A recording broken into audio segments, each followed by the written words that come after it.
Mhm. Was yours worse, Tony? We treated, ours was so bad last year. Yep. And so it's less here, I think. I think it clearly made a difference. But if you're sensitive, Yeah. it's a killer. Yeah, it really is. It really is. I don't get it that badly. I get a few little tiny like mosquito bites, small little things, and that's all I get. Not a huge rash. Yeah. I understand it's better out at the lake. Just so everybody knows, we are on YouTube also. Thank you. Still waiting to see. I'm not seeing Jeff so far. No. Not yet.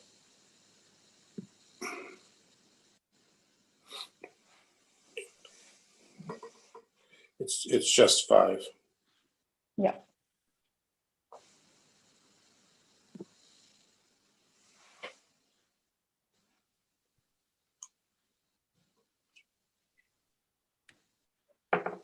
With that, we have a call-in listener from California. Say again?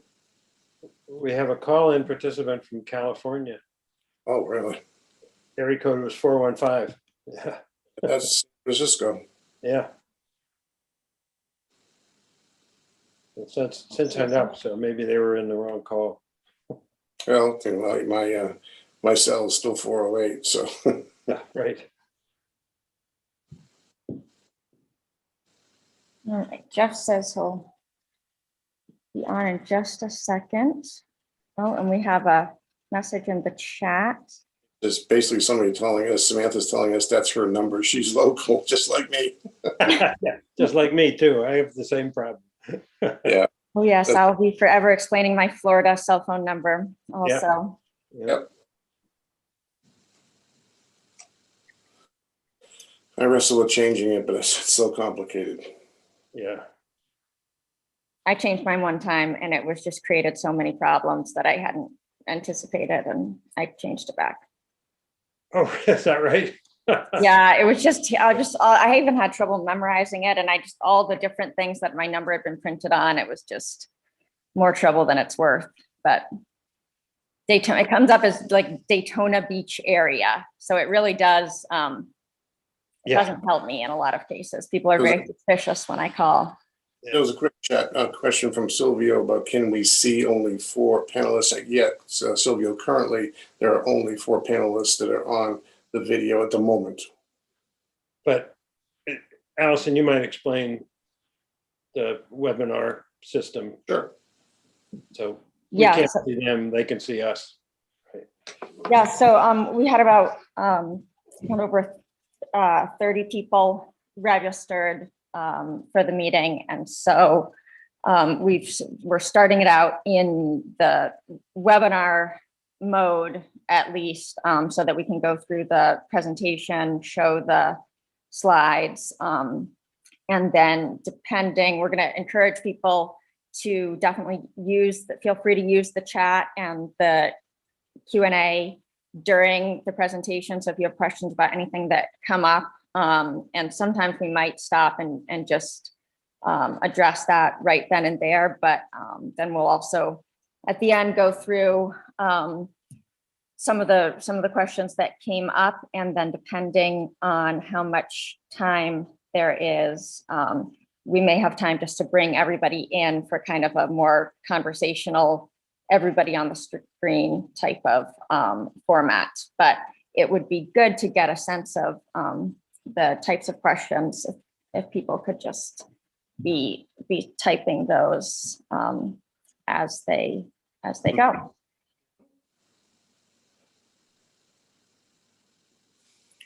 So right. We're waiting for one more panelist. But maybe we can. Maybe Bob ought to just go ahead and start. What do you think? Yeah, we can go ahead and start, and he'll join us. Allison, just a clarification. Questions asked. Do you want questions in the chat or Q&A? the eternal question. I know sometimes you like the Q&A better. I don't like that the Q&A will disappear sometimes when you answer them. I think not everything has to be, I think you can use either. I'm definitely capable of monitoring either. And if it's a question, then maybe a question, but it doesn't always have to be a question. You can just have a comment too, and that can go in the chat. Looks like we have something in the Q&A. Yeah, that's good. So perfect. So we'll monitor all of that, and whatever people are comfortable using is fine. Okay. Shall we begin? Yeah. Okay, great. Well, welcome everyone to this webinar this evening on a Sunday sticky evening. We'll be introducing everybody on the screen and others as we go on. As you well know, or you don't know, I'm Bob Falciani, Chair of the Camden Select Board, and I want to do the initial introduction of what we're doing this evening. As you probably have read in the press release that was written, the town has been working on a study on the Montgomery River and all associated dams, et cetera, since 2018. It's been 3 years already. Some months, I forget exactly how many months else, we did a session with the public to inform the public what the status of that study was and how it was evolving.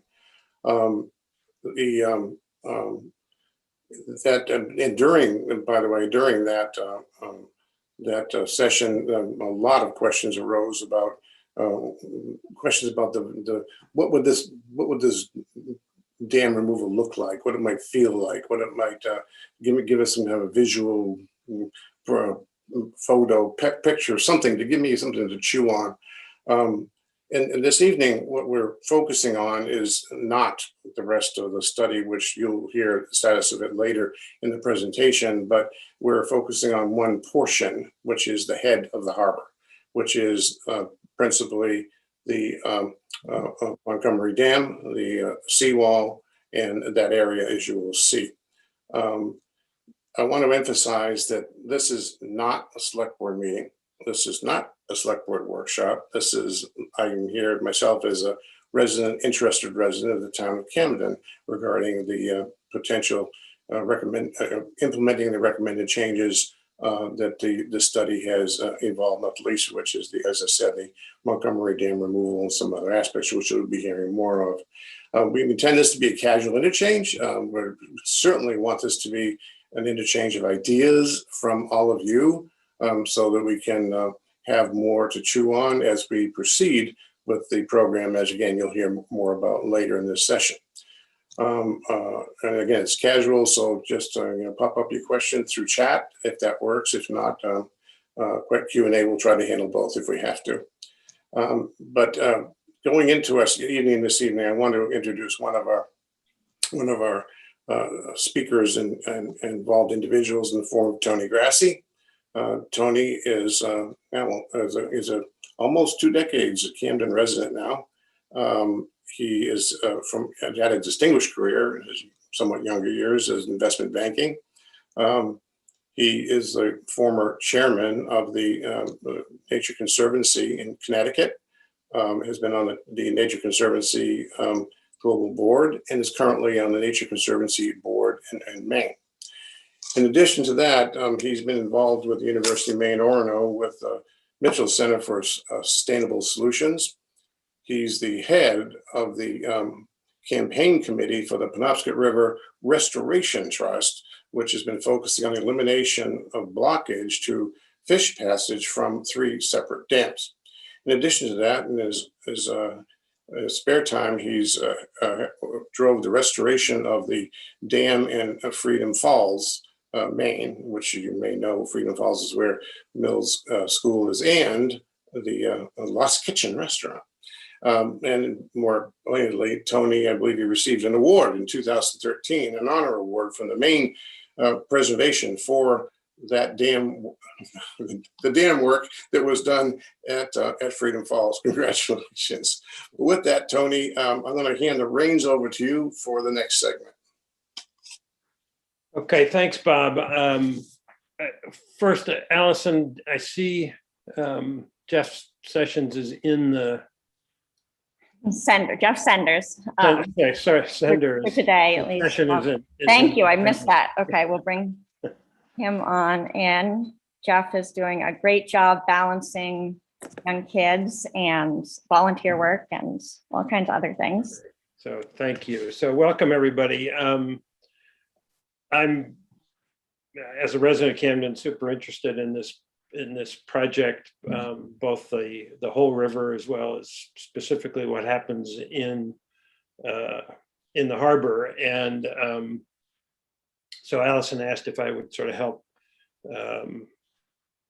moderate a conversation on the subject. With me, sort of on the quote panel, are two people. One of the first, who you've been looking at for a while, is Matt Bernier, who is with the NOAA Restoration Center in Orono, and Matt's been up to his eyeballs in a slew of river restoration projects that you've heard about here in Maine, from the biggest, which is the Penobscot River removal of 2 dams and a bypass around the third on the main stem of the Penobscot, but also with respect to the Sheepscot, the Bagaduce, and a slew of others, the Duck Trap, I think some work there as well, perhaps. At any rate, Matt is a fish biologist and expert on the whole subject of river restoration. So he can help us with some of the purpose and technical questions. And the second is Jeff Senders, who is, along with his wife, Jeff owns the Once a Tree, the business on Main Street that the back of which looks out over the Montgomery Dam. And Jeff is an engineer practicing on his own now. I think, if I'm right about that, Jeff used to be with Gartley and Dorsey, and is, again, has been sort of engaged from an early stage in this project, helping sort of think through what are the issues and advantages and disadvantages to work along the entire stretch of the river. What we're going to do, I think, is we'll ask Allison to sort of take us through some history, how we get to where we are. Sort of, briefly speaking, the initial focus was on the Montgomery Dam. Then we stepped back and did a lot of work on the full stretch of the river, from McGonagall Lake all the way to the Montgomery Dam. And then are now turning back to sort of the specific focus on the Montgomery Dam. And the purpose of this is to sort of have a brainstorming session about what does that look like in the harbor? What are the things that people are concerned with? What are the opportunities? What are ideas that people have for what's important to the town in the harbor? And so we'll just sort of see where that goes. Allison will take us through the history, and then I'll come back and take us a little bit through some of the ideas that have been mentioned, thoughts that people have had, and so forth. So, and then we'll open up for a sort of a full dialogue, and we'll see how we can set that up. And then meantime, Allison will help us sort of work with the logistics here after she's done with her presentation. So I think that's it. Allison, did I miss anything? If not, over to you. Okay, great. Thank you, Tony. It's been, I got to know Tony a little bit through the Route 1 possible expansion project. And little did I know that this guy who was concerned about the Route 1 expansion turned out to be the former chair of the International Board of Nature Conservancy, and all of these things. So you never know who you're going to meet in Camden, and all of the different things that they bring. Tony is also unique in that he's chosen with his property to keep the dam that was at that historic property. I'm a big historic preservationist also. And those values of historic preservation and dam removal and environmental goals can sometimes clash up against each other. And those two things are really held dearly by lots of Camden residents, caring about the environment and caring about historic preservation. So we're really lucky to have somebody like Tony willing to kind of help out with the conversation around all of this, because there is a lot to consider. So just going to play this really quickly. I know this is going to be a repeat for some of you, but I'm just going to go through a really quick Cliff's Notes version of basically what we're doing here. The Montgomery Dam, for those of you who may not know, probably most of you do by now, it's one of those things that many of us have walked by our whole lives in Camden and may have not known exactly what it was or how it worked or how the waterfall happened, but it's been here for a very long time, since 1771. It was built by William Minot to power the grist mill that was there, and it's been used for many other mills and power producing activities since then. It doesn't produce any power right now. It became the Montgomery Dam in 1992 when it was given to the town as a donation. It's one of 4 town-owned dams. I did not know before I was on the select board that the town actually employs a dam control agent to monitor and oversee all of the dams, to check them during the rain, to make sure that they get inspected, to lower them, open them, all kinds of things. So it's one of 4 town-owned dams. It's one of 6 operational dams between Camden Harbor and Montgomery Lake. There are actually technically 7 dams.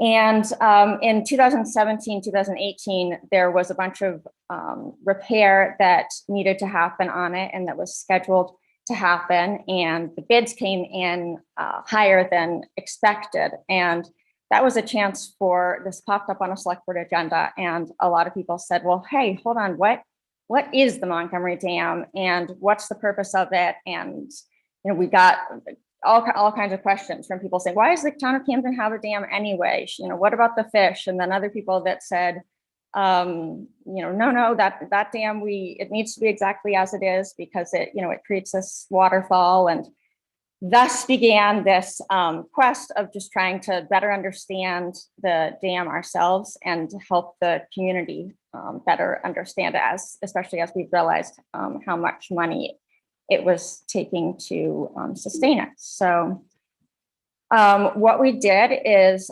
decided that before moving forward with investing $100,000 or so at that time, it's probably gone up now, but that rather than just reinvesting and kind of keeping things the same, that it would be a good time to help the community understand a little bit more about what the dam does, the possible pluses and minuses of it, and any alternatives that might exist. So we did this study, which is available on the website, came out in 2018. And basically, the study found lots of things, and we're never going to be able to go over all of that today, but basically found that some key points, that the main purpose of the dam right now is aesthetic. It creates a small, what's called an impoundment or a pond right underneath the Camden Deli. And the area of influence of the dam goes back to about the Bagel Cafe. It raises the level of water. The farther away you get from it, the less the influence. So it's just maybe the water by the Bagel Cafe is just ever so slightly deeper than it would be without the dam, but then right underneath the Camden Deli and the Smiling Cow, it's so around 15, 17 feet deeper than it would be. So the main purpose is kind of aesthetic right now. It creates that like reflection pool type of thing. It also keeps the water from going down into Harbor Park. It also so the study found that one of the main things is that it significantly increases the risk of flooding to buildings in the immediate vicinity. And that wasn't 100% on all of our radar at the beginning, sort of the details of what that actually means. If you look at all of these flood maps that the town and the federal government is required to maintain, it kind of estimates the risk of flooding in any particular area, and your insurance costs are based on that. So in the area around the dam, it creates this balloon of significantly increased flooding risks. We found that removal of the dam would impact Harbor Park and the seawall. They found that the most likely original course of the river was kind of through where that Harbor Park walkway is right now and where the seawall is. So removing the dam would definitely have an impact on that area. That area was also filled in as part of the Harbor Park creation. There was a section of intertidal zone that was filled in.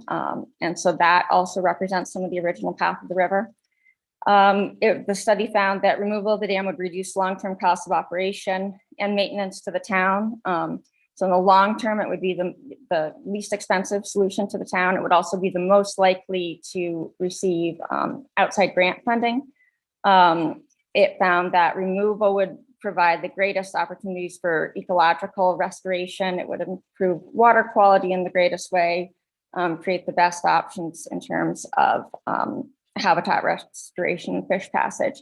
But of course, it would also create the greatest amount of change. And it has sort of the large, definitely a very large pool of people that are impacted by it. We have Harbor Park, we have businesses.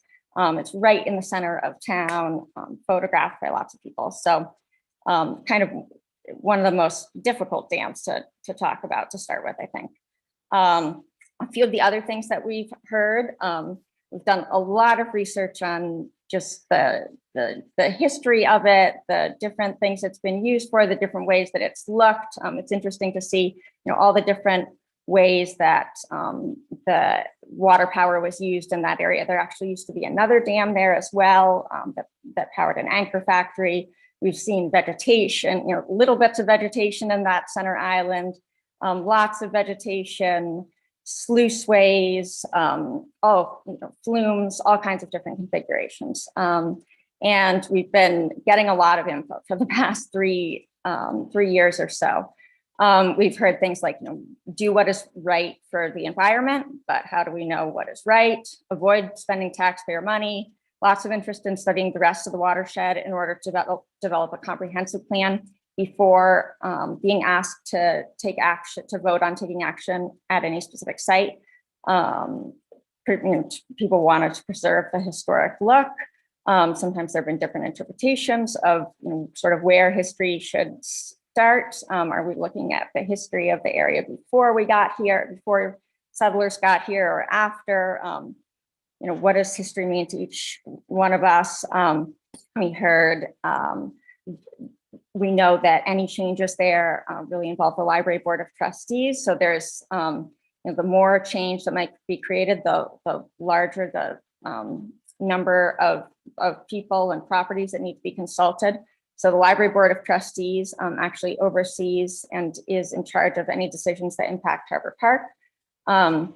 So we also heard, enhance and preserve that postcard worthy look that we all care about in Camden, and then work with Main Street and other businesses that may be impacted. And then a big one that we've been hearing a lot about is plan for climate change, that the town, people would like us to do better understanding the impacts of climate change and taking on a leadership role in planning for the future. So really, in terms of climate change for the Mid-Coast, there's no greater sort of perfect example site of what some of the impacts are going to be than right at Montgomery Dam and Harbor Park. We often refer to Camden as where the mountains meet the sea, but it's also where the McGonagall River watershed meets downtown Camden and rising sea levels. So that brings us to the seawall, which is climate change has created kind of the need to rising sea levels really, and at the seawall has created this need for us to move forward a little bit more quickly. So after kind of doing this first study on the Montgomery Dam and saying, wow, this is kind of complicated, and we'd really like to understand the entire watershed better and really make a comprehensive plan, and maybe in a few years or many years we'll get around to starting to plan for the Montgomery Dam. We also learned that the dam is really interconnected with the seawall, and that the seawall is deteriorating a lot faster than we thought. We're getting these major holes. It's overtopping 4 to 8 times a month to greater or lesser degrees. And we're probably going to have to do something about the seawall before we would wish. And so that kind of brought us to the point of saying, okay, well, we need to continue on 2 tracks here. We both like to understand the larger watershed a little bit better. People had some great, when we were talking about Montgomery to begin with, they had some great points about, okay, we really would like to understand how polluted the sediment might be in the upper watershed. What would be the impact to, to the harbor, if any, if we were to remove dams? Is it really realistic to think about getting fish all the way up to the lake? What would be the impact of that? So a lot of good questions that people had. And we were excited to be awarded a really competitive national grant from the National Coastal Resilience Fund for $139,000 to study the rest of the watershed and really be able to answer those questions for people. And that there's a lot available on the town website that you can watch presentations about that, and some of the community input sessions we did. That is in its sort of technical review stage by some partner organizations, and it's going to be released at the end of July.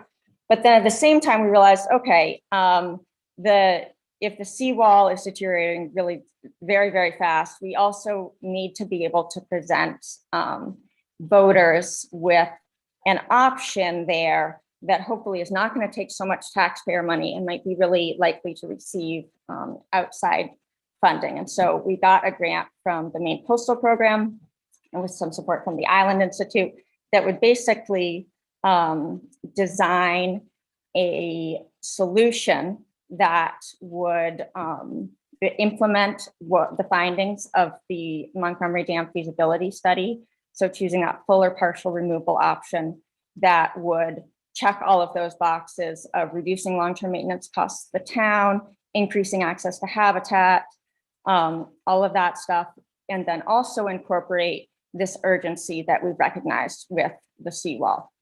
So sort of reimagining the seawall there and how it could incorporate in with Harbor Park and maybe a dam removal scenario. So what everybody is probably thinking is, oh my gosh, how could you move forward so quickly? Has the decision already been made? No, definitely not. We're under no illusions about that in Camden, everything gets decided by voters. And what we have the grant funding to do is to design and engineer a possible solution that can be voted on by people. And so the hope here is to create something that that people will like and eventually will vote for and be excited about. But it needs, in order to get there, it has to get, first, it would have to get the approval of the select board. It would have to have the support of the library board of trustees, and that would have to be voted on by people. So there are definitely opportunities to vote no on whatever is ultimately created. But we also hope that even those people that might prefer not to see something change would be excited to participate in, okay, if we do get to a dam removal scenario, what would you like that to look like? Because it's not, there are different ways that it could look. So just quickly, the reason that Camden is so eligible for a lot of outside funding is because this project is really able to check these 2 major boxes that funding agencies are looking for. We have the opportunity to restore a large amount of habitat for threatened species, and also to reduce our own vulnerability to climate change. And so Camden is seeing, and the entire mid-coast is seeing a really big increase in the frequency of these extreme rain events. And so when you get a ton of rain in the McGonagall watershed, really any water that falls in parts of Lincolnville, parts of Camden, parts of Hope, about 23 or 33, square miles, all of that ultimately has to pass underneath the Smiling Cow into Camden Harbor.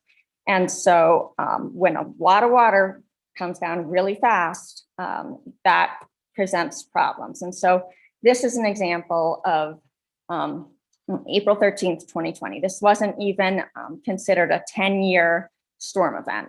This was just, a bunch of rain that happens quite frequently.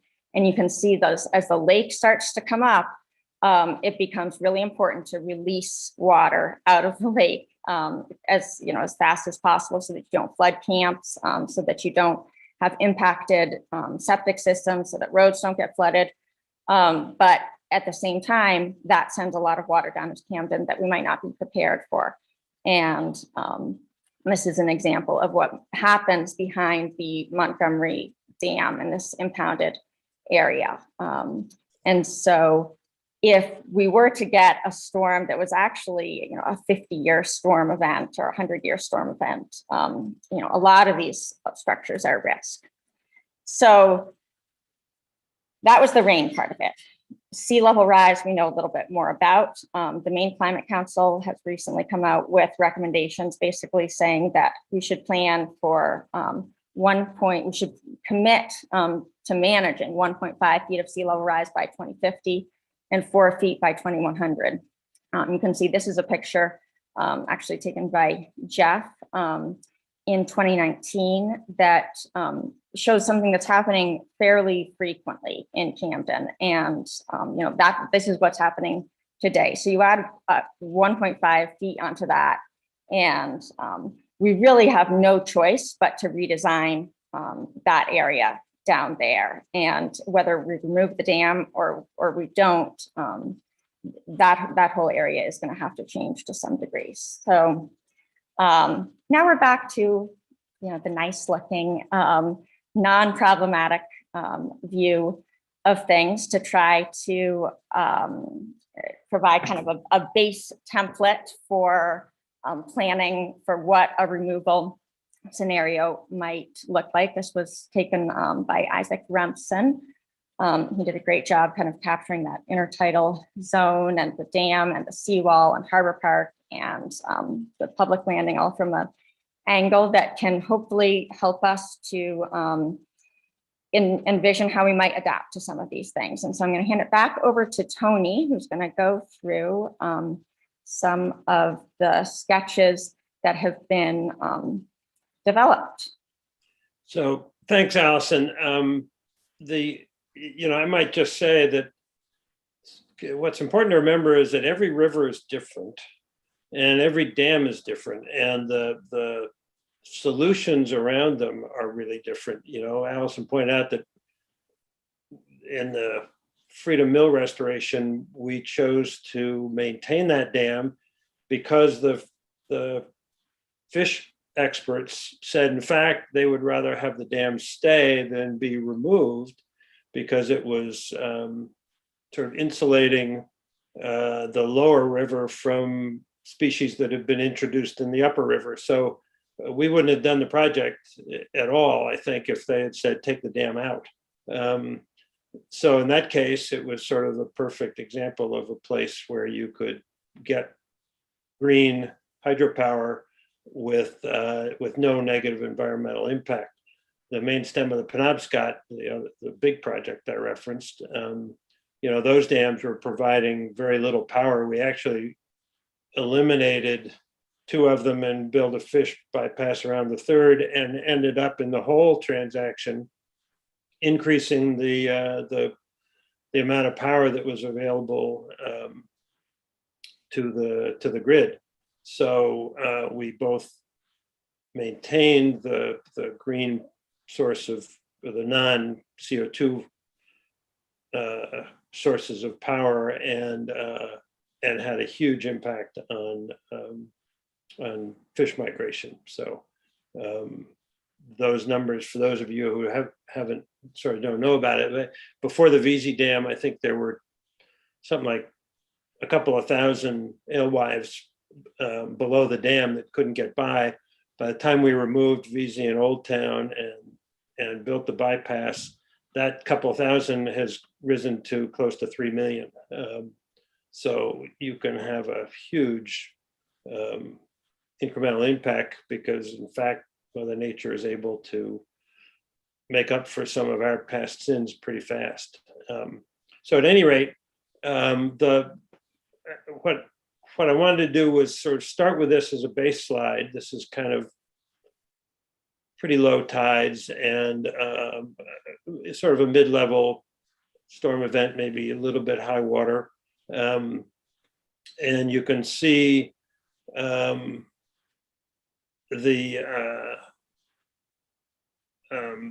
pool behind, and Allison, you might flag those as I talk about them if you can.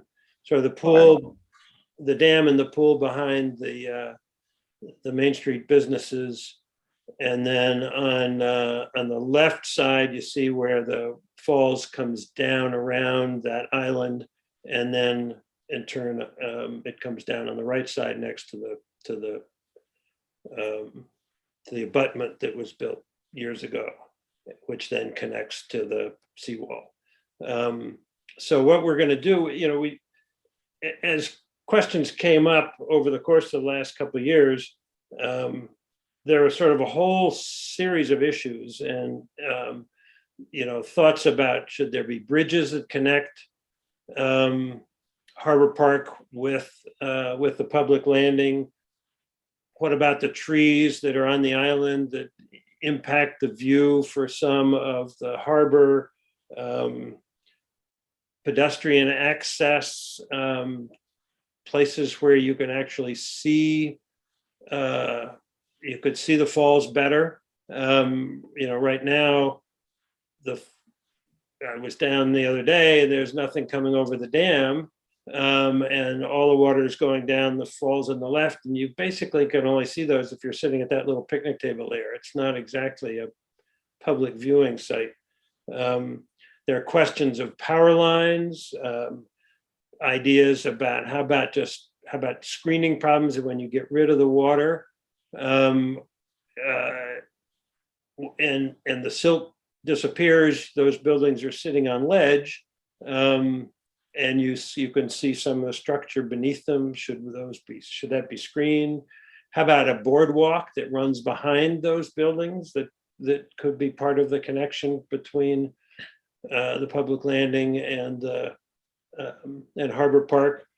All the issues that Allison mentioned about sea level rise, and including for the library trustees, sort of uses of Harbor Park and how they're impacted, and are there safety issues around uses of the park in the winter, all those sorts of. So there are a ton of questions that come up. We thought at best, we tried to sort of sketch out some thoughts to stimulate a conversation here, and I'll go through those quickly, and then we'll open up for a conversation. So next slide, Allison. So this is, you see what we've done is we've sort of layered over the base some artist rendering of what might happen if you remove the dam. So what you have, you'll see to the very left, where there's a sort of a sketch of a bridge there. The water is no longer flowing down that section. It's, at various tide levels, the water will come up underneath that bridge, but if you were to put a bridge there. But the water flows down its original channel, and spills out over all those rock ledges. So you get the sort of broad spread of the river. These are sort of recognized, these are not engineered drawings. They're kind of conceptual, and they would look different depending on where you put boulders or whether you move boulders around, all those sorts of issues. But this is generally the feeling that you would have. perhaps, the next slide, which Allison just flashed, maybe you'd end up with a little bit of an island like this, where the water actually splits. It depends on the depth of the channel over by where you now have the seawall. So there's lots, there are a lot of variability here. So go on to the next one, Allison. Which I think was just, so this is kind of zooming in a little more, and this is kind of one of the questions was, could you do some screening? This shows no change in those buildings, but screening underneath, so that if you were standing down where the people on the right are looking up, you wouldn't be looking at so much substructure underneath those buildings. Another question or idea that people had, what's the next slide, Allison? I think it's that's a little this is sorry, that's right, that was from a distance. This is the same thing from closer up, to give you some idea. Then the next one, again from a distance, this is sort of what a boardwalk might look like, sort of connecting Harbor Park with the public landing. You might zoom in on that also, which is the next slide, I think. That's what a boardwalk might look like, where people could walk out on the boardwalk. You'd be looking over the falls, and you would really get it, be a place where you'd really get a pretty spectacular view of the harbor. Another question was how about bridges? Could you do a series of bridges? And a young student from the Watershed School. Oh yeah, sorry, there was a second, I missed it, Allison, thank you, sorry. Another question was, could you extend the buildings? That one we did do a little bit of engineering work to just find out physically what was possible. And I think the work done by Gartley and Dorsky on this subject indicated you could probably extend those 3 buildings if you wanted to, if the building owners wanted to, if the town wanted it to happen, so forth. Physically, it could happen. You couldn't extend any of the other 2 buildings further to the right. It wouldn't work.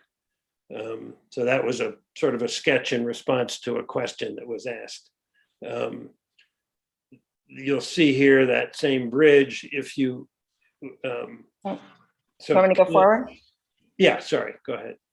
So Caleb Edwards, as part of his senior project for the Watershed School, did some sketches, which are pretty fabulous, I thought. You'll see on the left, sort of a reference to the bridge that you saw in the earlier slides. And you could also, then you would arguably sort of hop across and sort of, you might be able to make a connection sort of between the bridges by going across the ledges. And then there could be a bridge on the right side that would then lead you over towards Harbor Park and the walkway where Allison's sort of moving her cursor now. I think there was a second, that sort of further down as you came down that curve, there's the second bridge, if you will, at the top, and then it would curve down alongside Harbor Park. So there are as many solutions as there are instincts and ideas that different people have, and sort of part of this is to help to have everybody here in this audience kind of help the town think through sort of what's important, how should we do this, what are the concerns that people have. I might take a big step back to the very first question that Nancy Jenkins posted in the Q&A. Again, recognize that every river is different, every dam is different, and the thinking on the whole project is that you would not do anything that would change the water levels of either at Shirttail Point or for McGonagall Lake. That those are places where you would orchestrate fish passage around those. Other dams along the way would be eligible for removal, if you will, without disturbing the water levels at the places that are critically important to the residents. Allison, you want to go Yeah, first? I'd love to jump in there. We definitely get lots of questions about that, and I would direct people to this is really a topic of the larger watershed study, but it's important to note that Montgomery Dam has zero impact on the water levels anywhere beyond the Bagel Cafe, and it's kind of even rough there. But we did a series of 3 community talks and presentations. We got some help from the Watershed School to do that, where we talked about the whole watershed and this larger issue. But the Cliff's Notes version of it is that the feasibility study that we're doing for the larger watershed doesn't even contemplate dam removal at either the east and west lake dams. There are 2 dams that control the level of McGonagall Lake and Norton Pond. Those are owned by the town of Camden, and we get some financial support from the town of Lincolnville for those. Those are here to stay. Actually, an interesting thing that we did find out about those 2 dams is that the channel back in the late 1800s, the channel at the outlet of the lake was actually blasted and deepened during drought times in order to be able to get more water out of the lake and lower it down to power the mills. And so in that case, if we were to remove those dams, we actually wouldn't be returning the lake to any kind of natural level. It would actually return the lake to a much lower than natural level. So, I mean, for that reason alone, we could never do it. But no, there's no contemplating changing anything there. And the same thing goes for Seabright, which controls the level of water from roughly, from the dam to about Mullino Road. So all of that is, it's called Seabright Pond for some. So those would be candidates for various types of fish passage going around the dam. So that's the quick version of that, but we do have 3 different community input sessions that are on YouTube for people that want to delve in more. Thanks, Allison. So let's, we can leave this slide up, and then let's sort of open up to the questions that people have. I'd be fine, Allison, if you want to try to convert this to a Sure. Yeah. Well, I'll standard Zoom. There, only, we got 27 people counting the panelists, so maybe that will work. We're not. Sure. So we'll just go ahead and promote, Bob, if maybe you want to help me go ahead and promote everybody to panelists. Everybody, if you weren't wanting that, you don't have to turn on your video or your audio if you don't want to. Promoting you to a panelist shouldn't automatically do that, but you can feel free to turn on your audio and video if you want. We can do this with the hand raising format. You can use the Zoom option to virtually raise your hand. Yeah. Or you can go into chat still and post a comment. You can write your comments there too. So I think, that what we're hoping to get here is there's a lot of, there's some engineering work that still needs to be done. And there are certain things that are kind of easy to change later based on public input, and things that we really need to make sure we're using this grant funding to ask the engineers to address now. So we kind of especially want to know which, certain things that we should be passing along and focusing on as options to evaluate or not evaluate. Okay, we're almost done here. 3 more people to bring in. I tried those 3, they didn't promote. Maybe they said no. Okay, right. Well, I tried the 3, and they didn't promote. Everybody else is promoted. Okay, so it looks like we have 1 hand raised, which is Meg Quijano. I'm going to stop sharing my screen also, Yeah. so that we can see But everything. otherwise it's going to be a mess. Right. Yeah. But we can kind of bring it back up as needed. Sure. Okay, Meg. Yes. Am I all set? Yep. You are. Okay, well, I have lots of questions.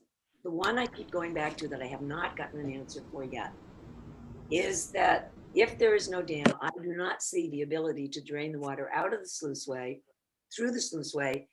How do we possibly get the water drained out so we can do maintenance work underneath our buildings? I mean, it's vital that we maintain the pilings that are under our buildings. And I don't see any way, if you can't control the flow of the water because there's no dam there, how in the world are we ever going to be able to do that? And that's a big issue for us. I mean, we all of us along there who we own the land underneath these buildings.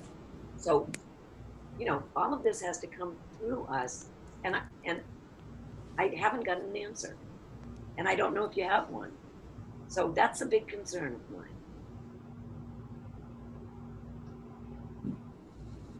So, Allison, you want to respond to that? I'll try to steer questions to people. Yeah. I mean, that can be there.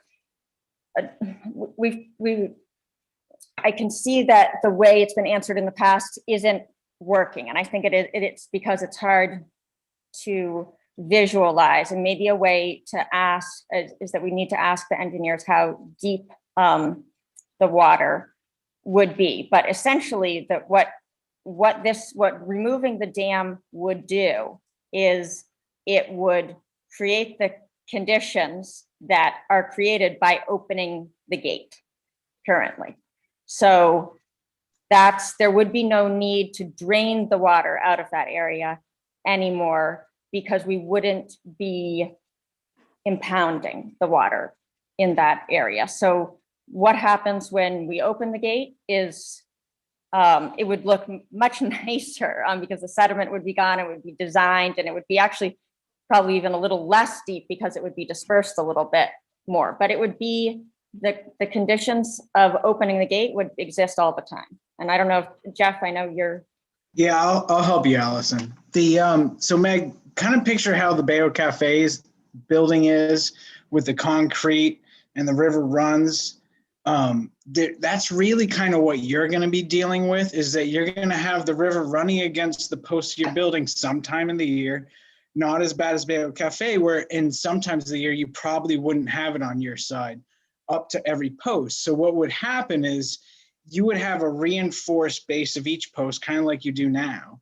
And if you needed to maintain that, what we would do then is you would get a permit from Army Corps, and your contractor would basically just barrier off whatever posts need to be worked on and work on them during low flow conditions, say June, July, August.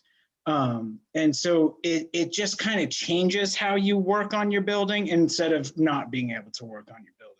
Instead of us just opening the gate and then you can work on your building, it would be more like you kind of just need to time it with the seasons, because it's going to be a natural river at that point. Right. Now, I understand that. Then essentially what you're saying is there's no possibility that we're going to have enough water in there to create any kind of a waterfall, because the water is going to be so low and our building pilings are going to be sticking out. And you've all seen how it looks when there's no water in the basin, how ugly it looks. So I look at those designs, they're all suppositions. There's nothing concrete that I can see or that engineers have approved of or come up with. So it just seems to me that we're not going to have enough water to ever create a waterfall again. So if that's what people want, then that's what they want. But we need to have all the facts before we attempt to make a vote on this, for sure. Of course. Mhm. And That's- so, I don't know, Matt, do you want to speak to sort of water flows here and, what they are now and what they would be? Sure, I'd be happy to. So basically, the project, I think, is going to be whatever you folks want to do, with the fish passage, with the removal of the Montgomery Dam, the seawall, protecting Harbor Park. All of that needs to come together in the design. And if the aesthetics of the flow over the falls is very important, I think there are some things you can do there too, where you can do, notches in the rock or something to direct more water over on certain times.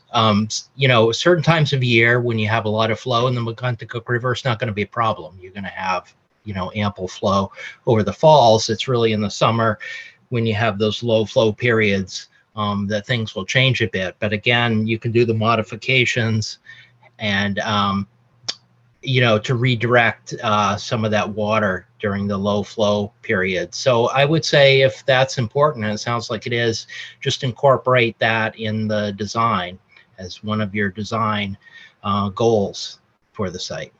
It strikes me as a layperson that, the water that goes down past the dam now is going to be still coming down the river. We're not doing anything that changes the amount of water that flows from upstream all the way. It's just a question of where it goes. Now, when there are no low flows, there's spillage that goes down the left side of these drawings, right? Where you can't see it from any place other than that little picnic table. But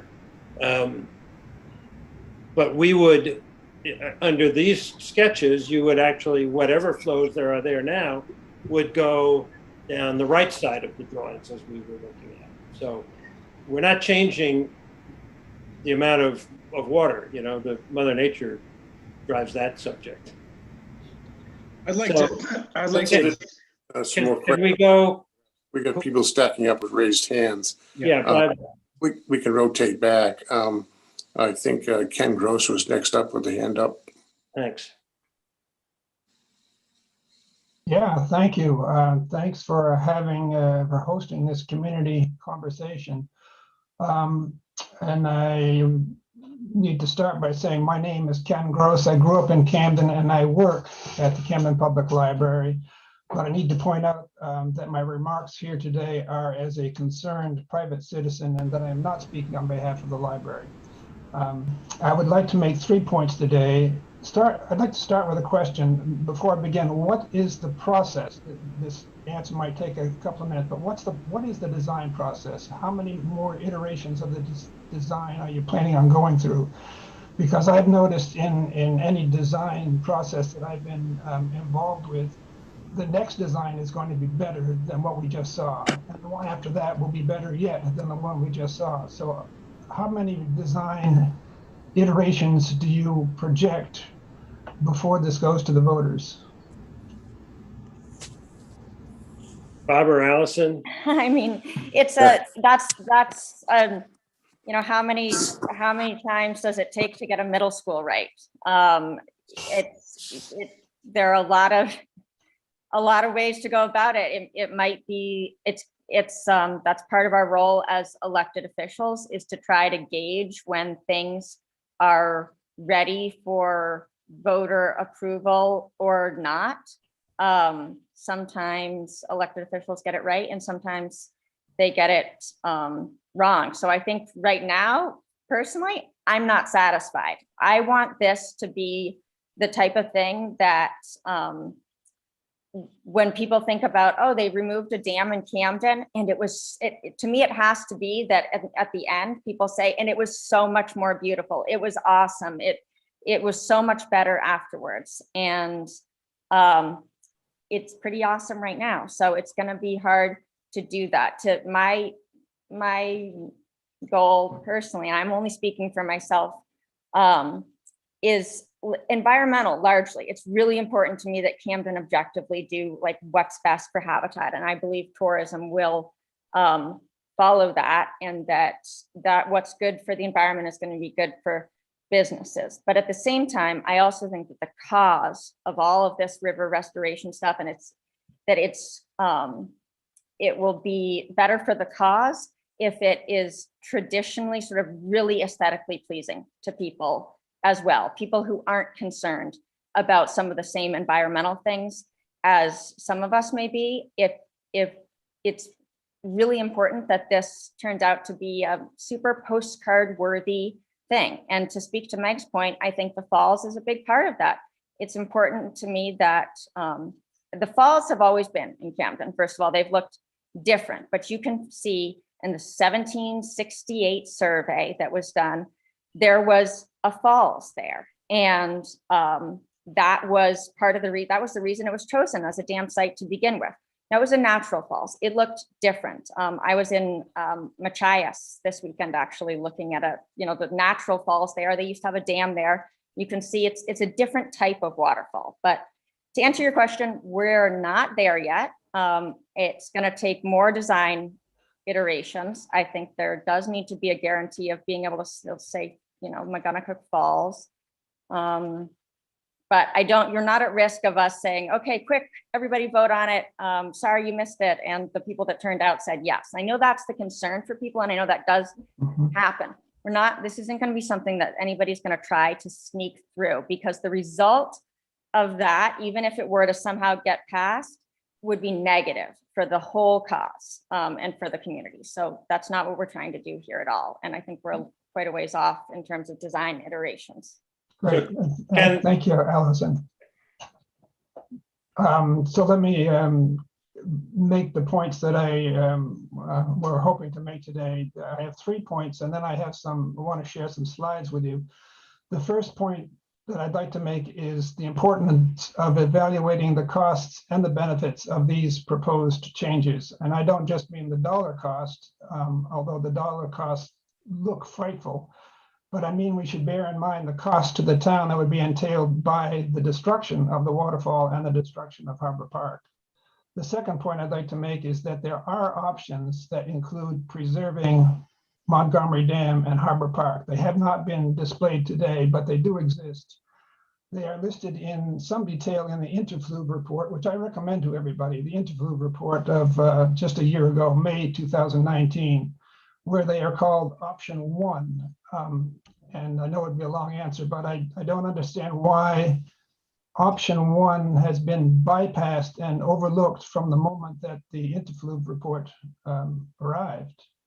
The third point I'd like to make is also from a close reading of the interfluve report. And actually, Allison already alluded to it, but on page 50, the report states, backed up by their charts and graphs, that the Montgomery Dam does not now and will not in the future contribute to flooding of downtown. The charts show that whether the dam is there or not, or whether the dam is removed, there is no difference in the water level during a flood event from, as Allison said, about Bagel Cafe up.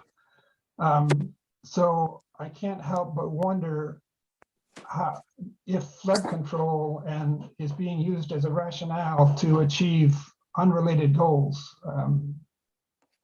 That's probably a longer answer than I want to get right now. But also in the interfluve report, there is a chart on page 80 that shows 10 different options for the dam with the cost listed for each one. And the least expensive option on the page is for maintaining and preserving Montgomery Dam. So if your greatest concern is cost, it is clear which option to choose, or if your greatest concern is preservation, the option 1 also ranks pretty highly. I could expand on these points, but I would like to show some pictures if I might. I'd be inclined. Yeah, I think we need to go through the first cadre of chat and questions. All and right, we- I do have a handful, and it is a conversation. You have shown many slides, so But- I will yield the floor to other people, but I do have some slides. Basically, I wanted to bring to people's minds so that we are mindful of what's at risk, the legacy and the history and the beauty represented by the waterfall and Harbor Park. No, that's fine, Ken. We'll cycle back to you. But I want to make sure everybody who's raised their hand gets to speak, and then we'll come back and make more Thank questions. you, me too. I want to hear from everybody also. Thank you, Bob. Thank you very much. And I think next on the list was raising hands was Mr. Rothwell. Hello. Yeah, I own the Camden Deli and the property above the pool water above the waterfall. And Ken's photos, I wish we saw them. They're absolutely beautiful. They date back like 100 years ago. The seawall looks the same as it does now. The waterfall looks the same as it does now, but nicer back then because it was maintained. It's just absolutely gorgeous. Camden, we have to be really careful in Camden about change. And we have a responsibility. We have no right to destroy Harbor Park, which is historically protected. We have absolutely no right. We should be talking, this meeting should be about preservation and protecting what we have. I'm really worked up about this. And then the waterfall, I mean, my business thrives, and I know Mariners and the Smiling Cow, we just thrive over this beauty that we have. You take that away, I mean, the illustrations that you just showed, it's an absolute eyesore. I mean, you have my building, you take away the pool water, you have my building on just bedrock. I mean, it's just ridiculous. I think that we need to be talking about preservation and restoring what we have and protecting it for generations to come. We just have no right to destroy what we have, and we're just taking things for granted, and it's a no-brainer. I mean, Camden gets ranked one of the most beautiful towns in America year after year after year. That's our economy, and that's our livelihood, and that's what makes it, that's why everyone wants to move here, the quality of life. And I've been to the majority of these meetings, and I've been saying the same thing over and over and over, and I feel like it goes in one ear out the other. But I'm going to say it again, and I just think we just need to start preserving what we have and have a meeting about that, rather than talk about development of natural beauty. I just want to make one point about the boardwalk. I own land to the edge of the waterfall, and I've been saying this to engineers that are visiting to my shop. You're wasting your time talking about boardwalks, because I will never give permission to have a boardwalk built over my property. So just don't spend the money on boardwalks, okay? Because you're not going to get my permission. So I could go on, but I'm just going to be frank. That's fine, Tom. Daniel, did you have your hand raised? Yes, you do. Yeah, please. Hi, Dan and Becky Gabriel. We have Mariners Restaurant for 40 years. And I really appreciate, after 3 years, finally getting to, say something. We've been listening to certain people and outside interest. And you know what? This is our town. This is our waterfall, our mill pond. And alluding to two things, I saw Jeff give the thumbs up about the middle school, getting it right. Well, you know what? I remember those meetings, and I remember as the Board of Education was trying to make the MET go away, because it was, I quote, serves no purpose, too costly to maintain. Where did I hear those words before? From the select board and the town manager about the dam. Who was the loudest person in the room in the school meetings, I'm sorry to say, was someone that is saying exactly opposite about the dam. How can the dam be too costly to maintain when you haven't spent a penny on it in a decade? How can the dam serves no purpose when it creates a mill pond? It's part of our history. The seawall is art, architecture, engineering, all in one. It just blows my mind. When Ken alluded to the interfluve report, I read it end to end. I think about the origin of this discussion going back to a video that was made by Josh, which was wonderful. He'll meet Oscar someday. But it's a video and it's not the Holy Grail. And it's referred to time after time as, I don't know, the origin of this. And when Ken lightly alluded to other interests, I think of another quote, and I'm not using my words, I'm using the words that these people used in Camden Herald, the Free Press, a self-released press release, and other things. I'm sorry, because I'm worked up too. I haven't been able to ask a question or say anything in the comprehensive study and never even spoke to people whose sticks are right in the water. It just kind of blows my mind. But, you know, there are reasons why this has gone along so long without the people being involved, because the people were involved 3 years ago when they voted to save the dam and allocated the money for it. In your release, just talking about this meeting, you used the quote, "Doing nothing is not an option." Well, how come doing nothing has been an option for a decade, but now it's not an option? And is that a well thought out strategy when a vote comes in to save the dam and save the waterfall and preservation, and it's not liked by some people in the town office, so you just don't do anything, and then, oh, we're gonna have another vote? You know, it blows my mind. I think there needs to be some transparency, there needs to be some accountability, and this is a great first step. But, you know, the thing that looms over this entire process that makes all this stuff seem insignificant is the Black Death that is waiting behind the next two dams up. From, you remember the Superfund cleanup in the 70s and 80s when our country finally came to its reckoning because the Ohio River was on fire and the nuclear wasteland out in New Mexico and the square miles of tailing ponds in the Rockies and the mining, and a little metal shed off of Route 17 in Union, Maine made that Superfund cleanup.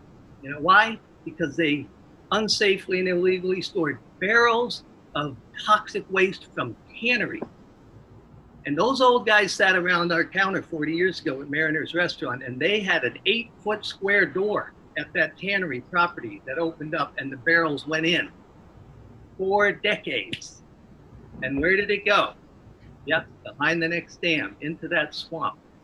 You release that into our harbor, and we have a dead harbor for decades. So let me interrupt, Dan, for a second. Yeah. Because I think my understanding is the interfluve study addressed the question of toxic waste behind the various dams. Is that not right, Allison? Yeah, so there are a lot of topics covered here, and that's why we've done the studies.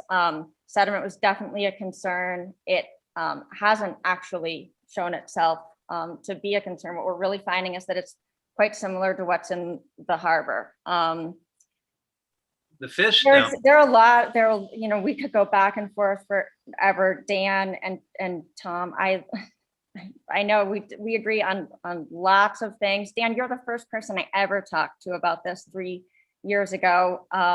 When it was a fish ladder, not a dam removal. Thank you. This, this is what small town democracy is all about. It's okay that we we do disagree on this. I was the most vocal person out there trying to save the middle school. Historic preservation means a lot to me. It makes me very angry when things get wasted. I love the history of all of this, and I know that's incredibly important to Camden. I think it's a little bit of a tragedy that people go to that area right now and don't learn anything about history. I have spent thousands of hours down there, growing up in Camden first, just like with your kids, like so many of the people here. My family hasn't been here for generations, but I've certainly been here my whole life. But I've spent a lot more time talking to tourists these past 3 years than I ever have before, because I spend all these hours documenting fish there. And so I've talked to hundreds of them about what they love about Camden. And it's a lot of different things. It's the harbor, it's the mountains, it's the cormorants sitting there. It's the fish that they're looking at. There are a lot of things to love about Camden. And we're never going to settle tonight which value should come out higher or lower. Right now, what we have is funding to design a solution that would check off boxes that have been identified as goals for other funding agencies. And so that's why we have money to study this solution. To speak to Ken's point, we don't have money right now to design a fish passage solution. There are a lot of drawbacks to fish ladders. They're great alternatives for certain sites, but at places where dam removal is an option, what we've heard from funding agencies is that's what they will give us money in order to study, because there are a lot of reasons why that is a better solution. I think maybe we should take advantage of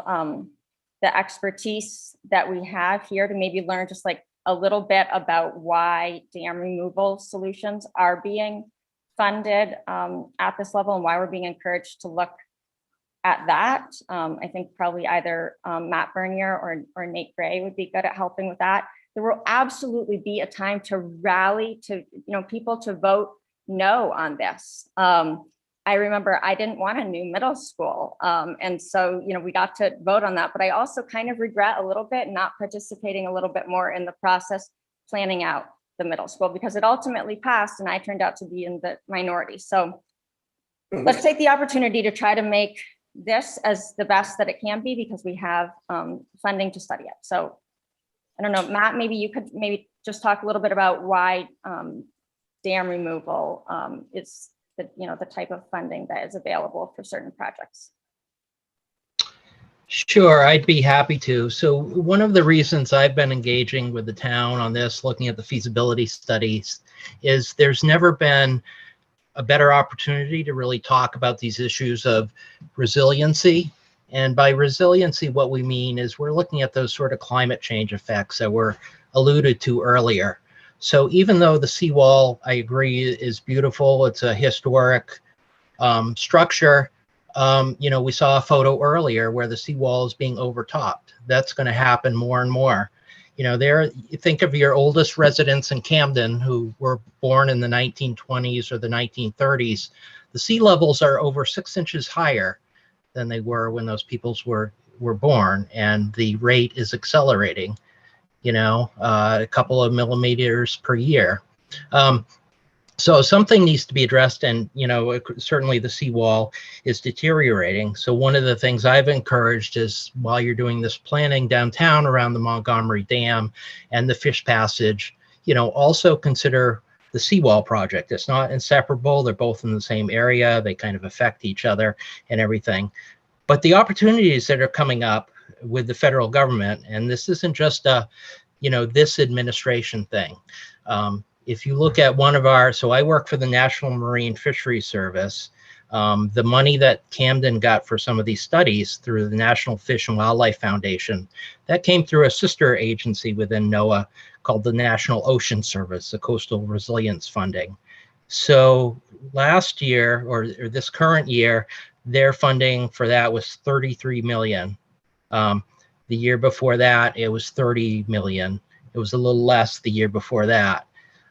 Within the president's budget for the National Marine Fisheries Service, there's been a proposal for 40 million to work on resilience issues that are related to habitat restoration. So that's my program. And those are things to address the seawalls, the flooding, and everything like that. But to get to Allison's question about like building a fish ladder, well, for one thing, they're not as effective as a dam removal. But I think the biggest thing is if we build a fish ladder, if we put public funding, taxpayer funding into a fish ladder at this site, we don't get away from the problems that we have with these property owners adjacent to the Montgomery Dam that are seeing these higher flow levels. And if you look at the interfluve report, the difference between a flood level with the dam in place and the dam being removed is like 8 feet. And that's huge. And that's a big part of why this coastal resiliency funding is going up more and more every year. It's becoming a greater issue. Is people, they really want people to be more proactive.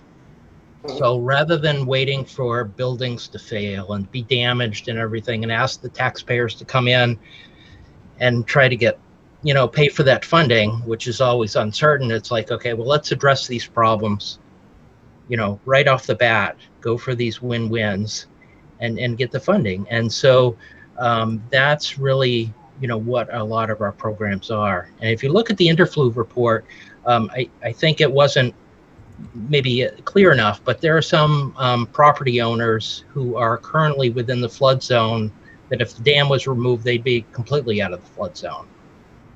And what we know from other rivers where people are looking at dam removals to mitigate flooding is that we're hearing that building owners they're seeing their insurance go up, or their insurance companies are coming back and saying, no, you're in a flood zone. We can't insure you anymore. It doesn't matter what you're willing to pay for insurance. We're just not going to do it anymore.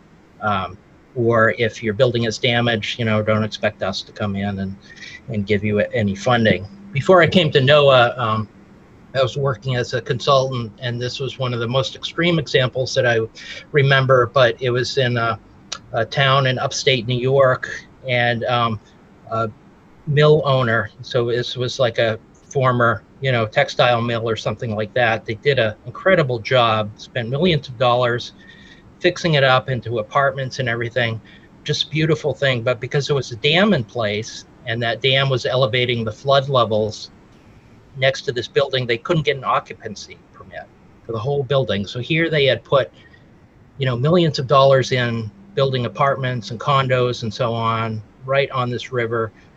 And because the dam was in place, they couldn't, rent those out at all. So they ended up removing the dam. So the thing is to think about these things up front, really mitigate them, help out the property owners. But again, back to Allison's thing is, we can't sort of leave the property owners vulnerable and just put in a fish passage and sort of continue, their problems that they're going to have with those sites with flooding, which we know the risks are only going to increase over time. Meg, I want to jump back to recycle because I see you had a hand up for half an hour. Yep. Okay, 2 quick things. First of all, in speaking about the flooding, and I keep seeing the picture of the Smiling Cow flooded, but it wasn't flooded because we have a false floor on there. So we have not been flooded in years because Dave comes down and raises the gate and lets the water out, and we don't flood. And he's always very aware. So there's always somebody that is aware of the weather. So we have not flooded in a very long time. The other point I wanted to make was that in all the years that I've been in business, and it's been a long time, and I feel that the town used to always send letters to abutters. If there was an issue in the town, and it was going to be either at the select board or there was going to be some kind of a workshop or a meeting, the abutters or the people who had interest in that particular project were always informed by letter personally. The only way I found out about this particular thing was I happened to see the article in the paper. I don't think that's right. I really think the town has to do a better job of informing the people that are the most affected by the situations. So those are two things that I really wanted to talk about. Thank you, Mary. Thank you very much. Hold on one second. I think we have. Just briefly with the, so I do think it's important that everybody understands a little bit the level of intervention that does have to go on in order for these buildings not to flood. I agree, Dave Bolstridge does a tremendous job. He's our wastewater superintendent. He's paid with taxpayer funds. And he spends a significant amount of time when it rains going and operating these dams. And if he were here today, he would tell you that he feels very nervous a lot of the time with this threading the needle and balancing that needs to happen between maintaining the levels on the lake and not flooding downtown Camden. Because people on the lake, if you leave the lake really low all the time, then it would be possible to have this huge area that we could just let build up when we get a big storm. But that would require unacceptably low lake levels. And so what happens is in a few hours, it can really come up a lot. And so he's in a position a lot of the time where he is running back and forth between the lake and downtown Camden. This has to happen. This is weather dependent. So this means paying overtime a lot of the time. The Montgomery Dam takes 2 people to operate. So, we're having employees drive in the middle of the night a lot of the time. So it's not something that doesn't require any, intervention. The notices to abutters is an automatic thing that goes out when there's like an official site plan review or anything that is officially under review. Yes, the town can definitely do a better job with communication, but at this stage, we are not at a point where anything is under review by the planning board or anything is really happening. We're getting input from the entire community, and really a lot of the abutters to this are, it's public property. It's in a lot of ways, it's everybody in the town of Lincolnville too, who has their watershed blocked by our dam. So the range of stakeholders is really, really broad here, but I definitely hear you that we should try, we can try, harder to get the word Can I out. suggest, I saw Silvio had a comment in the chat. I'd love to hear from some people who are on the call who haven't spoken or put something in the chat. Silvio, did you want to ask your question? I certainly sympathize with the business owners on the bridge there, but this has puzzled me from day one, which is that the falls is a function of the rock ledge, not the dam. How does removing the dam impact the falls? It'll impact the elevation of it and where it goes. It would change the falls. So the part of the falls right now is created by concrete, and part of it is created by ledge. And it's depending on who you talk to, you'll hear different people emphasize different aspects of that being beautiful. And I think that is really what we should be probably digging down into a little bit, is getting to the heart of, what do people think is beautiful? And I think there is probably more agreement than we realize. And looking for opportunities to create that. There's a lot of ledge sculpting that has gone on historically in that area, just in order to create the dams as they are. So just that ledge, the way it is, some of it is natural, some of it has been blasted. It's been manipulated for various purposes over the years. And that could happen again if there's a certain way that the water falls in a certain area that people really want to try to preserve. So digging in a little deeper on the differences between a natural waterfall and the waterfall that exists That's what I think the Interfluce sort of sketches were designed to show, and that is that if you take the dam out, you still have a waterfall. It's just in a different place. It's not in that narrow strip on the left. It's over towards the public landing. It's sort of broadly coming down the granite ledges. And at lower levels, it would be less coming down the ledges and more over toward on the right side of the drawings, if you will, over towards the seawall. But you're right, Sylvia. The water keeps coming, and it's going to flow down through there. The only question is, where does it flow? And does it flow left, center, or right? And that gets to Allison's question, I guess, of, what in fact is more beautiful to the tourist or to Camden resident. Anybody else have questions that hasn't spoken? One more I have spoken, but I'd like to tie it up. And Thanks, Dave, Matt. Dave, 1 second to people answer Tony's question. We'll go right to you. Anybody else? Tony asked questions. Anybody else want to say something before we rotate back through the raised hands right now?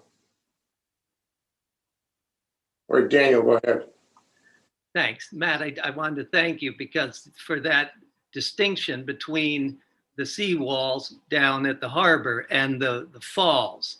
You said because they were dealing with one, they should deal with the other. I think it's been grouped together. The McGonagall River is not filling up the Gulf of Maine. Greenland melting is filling up the Gulf of Maine. We should be talking about raising the seawalls to preserve the park and the damage that's being done to the landing, which are very important things. The restrooms and the big pumping station and the generators there. That's not happening because we have a falls or we don't have a falls. And also for Silvio, thank you for saying that. And because I've looked at that for 40 years and I thought, well, without that dam, it's the picture that the only one that Mr. Gross got to show, but I have them hanging all over our walls.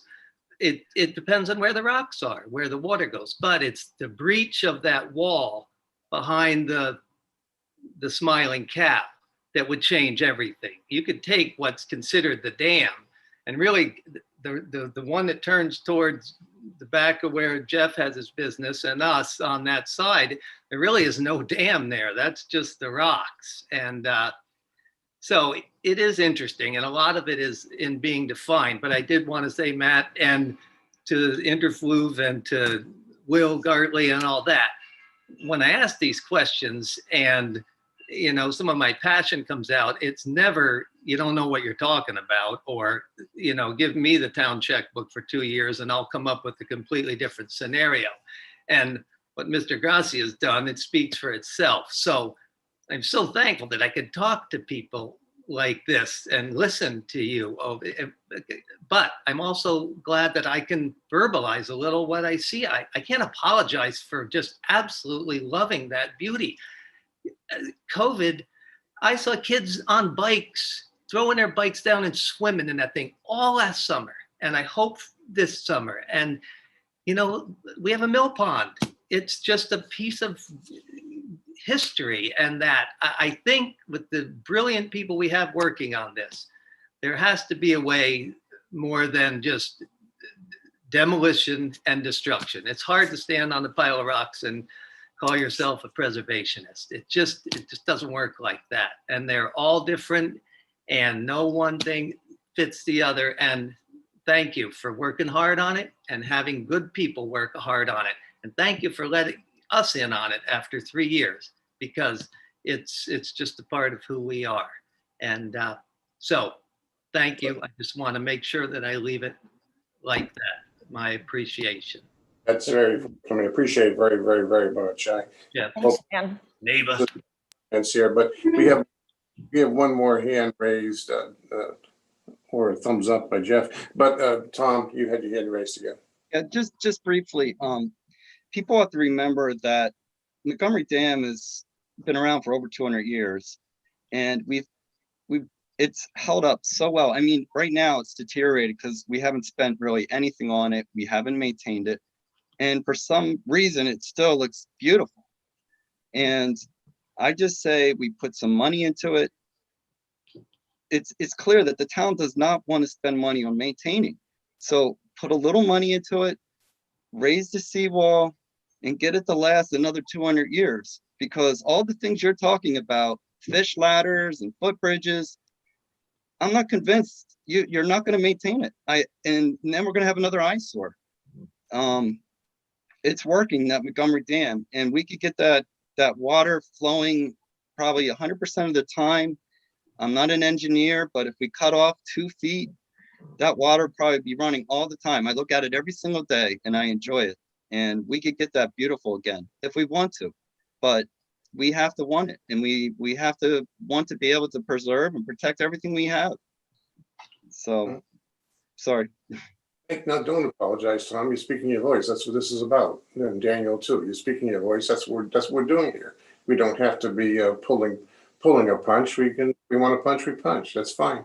Anybody else want to? I think we have Jeff, I'm sorry. Jeff, you want to comment? Yeah, I would like to comment as a business owner alongside Tom, and their concerns are legit. I mean, I've said it from the beginning. There's an incompetent part of the dam that is the hazard. We could simply remove that, lower the water elevation, and the water would spill over the rocks as a waterfall just the same. And the town wouldn't cost the town any money. We'd still have the sluice gate to operate the river, so the Meg would be able to operate. There's a balance here we could find. And then we would then at that point need to integrate fish passage. And that's just the way it is, because we really do need to restore fish passage to this river. It would be silly for us not to. And that's really my only point. Okay. Let's see. We do have Hallie's hand raised, but I want to. Any other comments from anybody else? I'll go to Hallie. Great, Hallie? thank you so much. Hi everyone, my name's Hallie Arno. I am a resident of Lincolnville and a student at College of the Atlantic.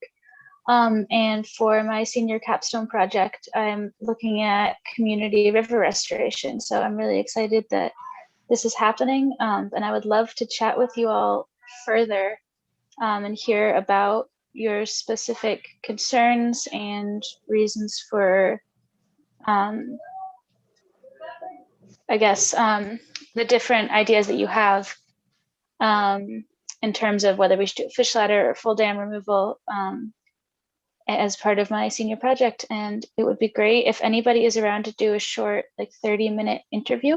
And then I'm happy to share those results with the town in a more formal write-up sort of thing. I'm going to put a form in the chat. If anybody wants to be interviewed, I'd really appreciate it. Thank you so much. Thank you, Hallie. Thank you very much. One of the things that I keep coming back in my head, I'm listening to these comments, make your comment about foundations, is that's exactly why we're having this session, is to hear concerns. Those can be addressed as we proceed and forward. Also, what can be addressed, I believe, is conversations with y'all about the town has to take a position globally on the changing climate and the sea rising. And yes, sea rising doesn't affect the waterfall. I get that. We all get that. It does affect just the landing, the harbor park, etc. But the climate changing is suggesting strongly much larger storms. In fact, I think recently NDOT has just changed their criteria for what is a 100-year storm. There's more rainfall in a short time period, basically. We haven't had any of those, and I think that one of the things that the study does look at and you need to look at, especially those along the water, it is the effect and of a flood situation that can occur, and what it could do to not just the foundations of buildings, but everything around it. We can't ignore that. This is, to me, in my mind, this is not all about just putting back what man changed X hundred years ago, whenever the date was. That was all man-made. I mean, I've seen a lot of pictures of the dam for decades and 100 years, but I haven't seen any pictures of what it all looked like before there was a dam. So you got to put everything in perspective, from my perspective. And the town has taken a position on paying attention to drainage systems and other things we're trying to upgrade as you go. Business owners have had to endure the MDOT project on Route 1. That's all about drainage. That's all about the increased flow that they're trying to affect infrastructure with. And the river is the same thing. It's no different. May not have had a flood on the Smiling Cow, Meg, doesn't mean that the future is going to be the same. All the predictions are quite the opposite. So that's a you have to take in mind, and we can discuss with you also to continue the dialogue that you all have started. I think it's great. Any other comments from anybody else that hasn't raised their hand or has raised their hand and wants to comment again? Jeff, you don't know how to raise your hand? you did. Well, you're a computer Yeah, guy. I'm back. Sorry, I'm cooking dinner for my family. It's that time of night. I'm here. Mr. Scott, and I use it loosely. The other Jeff, maybe. Oh, okay. Hi, Jeff. Yeah. I'm confused about a couple of things, but what I heard was that what's being considered is the Montgomery Dam would be removed. And part of the rationale is that there's potentially increased funding, federal funding at this time for that kind of project because of resiliency. But I also heard that another aspect of the funding would be for fish restoration. And I get that removing Montgomery Dam would allow the fish to move up into that area, but we're not. Are you also considering fish passages past the other dams further upstream? Remember, Jeff, the purpose of this meeting is to discuss the Montgomery Dam removal. Okay. Yes, that's But yes. Jeff, that's the subject of that you were at that meeting. I know. I can't tell just if didn't. you're asking just like set us up for Nate Gray to talk about why alewife restoration matters or something. But yes, that's the subject of the larger study. And so some of the dams would be candidates for removal and some of them would be candidates for fish passage. But I mean, I would really encourage some of the Camden residents that are here tonight to go and check out these other places in the spring, where when Camden, it's just everybody's still just kind of like trickling in. You go to these other places, you go to Damascotta Mills, or you go to check out like the Duck Trap River or something too. It's amazing what is happening in these places where fish can fight up the stream, and you see kids shrieking and taking pictures, and people will go out to the middle of nowhere to see this stuff. And it's the shoulder season for tourism too, when Camden really hasn't completely filled up. And people will go to the middle of nowhere to do this. If they could do it in downtown Camden, where you don't have to pack your own lunch, you can come to Camden and part of your family can go get ice cream and some can go look at the fish. And it's a really cool thing. So we do get a lot of feedback. This has been by far the most sort of concern group, which is fine. But we do get a lot of other feedback too from. Yep, we do. We had to take input from wherever it comes from, and whether it's good, bad, or ugly, that's the way it goes. That's what we're here for. Meg, you have your hand up. Yep. Again, a couple of things. I think what Allison is talking about with those fish passages is absolutely right. They didn't have to remove an icon in the middle of the town to do it though. So my question is this the right place to do it? The other thing is, if we have time and there aren't other people who want to speak, I would really like to see some more of Ken Gross's pictures because they're pretty amazing. Thanks. Okay, thank you very much, Meg. Other speakers? Yeah, Tom is, Maybe Nate could talk a little bit about dam removal for fit. Like we heard from Matt about how that makes a difference for flooding. But just in terms of the habitat part for fish, maybe we could hear a little bit from Nate. Sure, I'll speak for a little bit. Can you guys hear me okay? Yes. Okay, all right. So my name is Nate Gray. I work for the Maine Department of Marine Resources. This is my 30th year before the mast, as they say.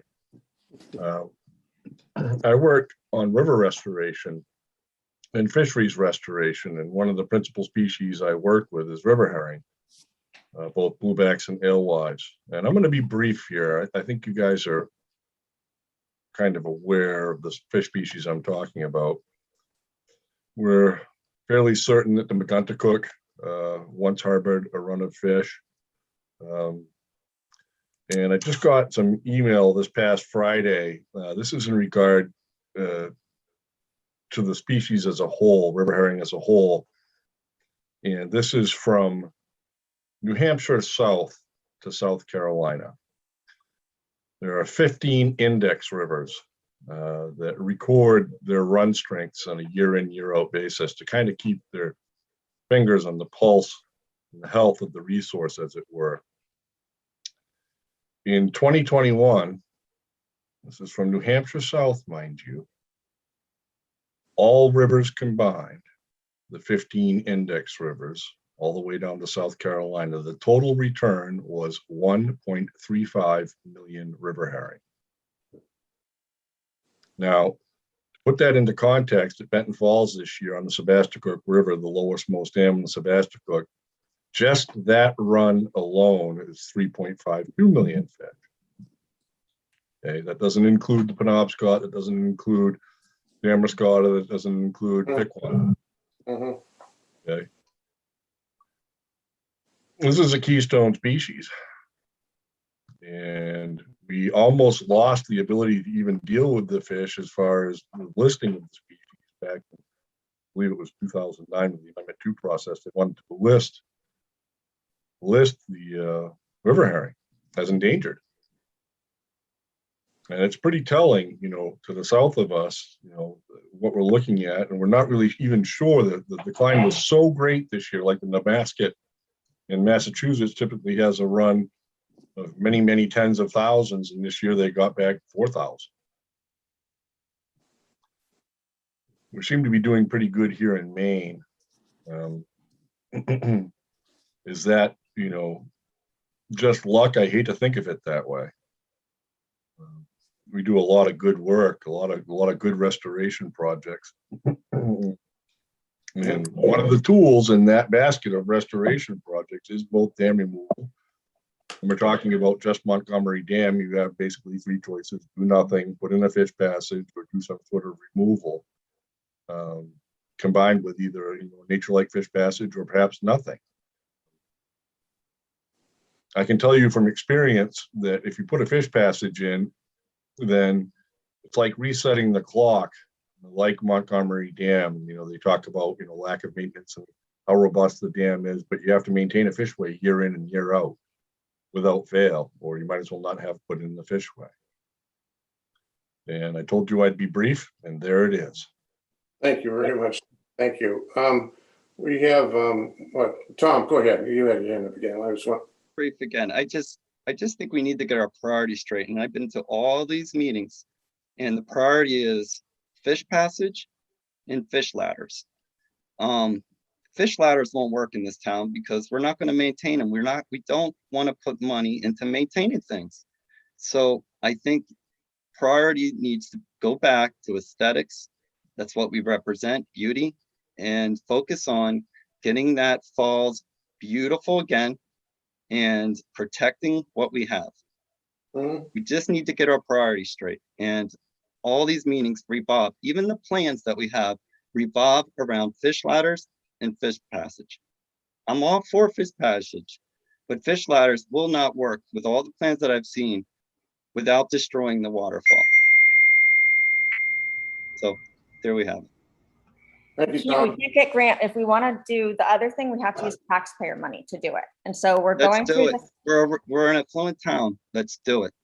And though Raise the money. there's definitely going to be an opportunity to do that. We're going to go through the exercise of the thing that is recommended by environmental organizations and virtually every It's really state and sad federal that we have agency. to destroy something because of money. It's sad. One Sad. person, Well, yeah. one person speaking at a time, please. So objectively, every organization, everything from the Nature Conservancy to the Natural Resources Council of Maine, all of the organizations that work to advocate for a lot of the environmental issues that I think most people in Camden care about. If you go on any of their websites, it's not really that much up for debate. The recommended solution from an environmental perspective is to do something different than what we're doing. And so I'm going to I think we're committed to trying to put a solution before voters that they can decide on that would be likely to receive the endorsement from a lot of the organizations and agencies that we look to on scientific issues. So, but aesthetics is really important. Hopefully you can join the conversation in trying to figure out if we were to remove the dam, how could we make it as beautiful as possible from all perspectives. So we're gonna have 2 more of these, so we can definitely keep, and we'll probably have even more than that. So I like what we have. I love what I have. I don't want it destroyed. Simple as that. That's clear and understood. A number of you said that, and that's clearly understood. We do have 2 more of these, and yes, I also agree this is not going to be an end to communication. Remember, I mentioned at the outset we had, how many do we have, Allison? 3 or 4 sessions a couple of months ago. I forget if it was 3 or 4. yeah, we did 3 We did public 3. and we did 1 with a bunch of experts. And, yeah. Right.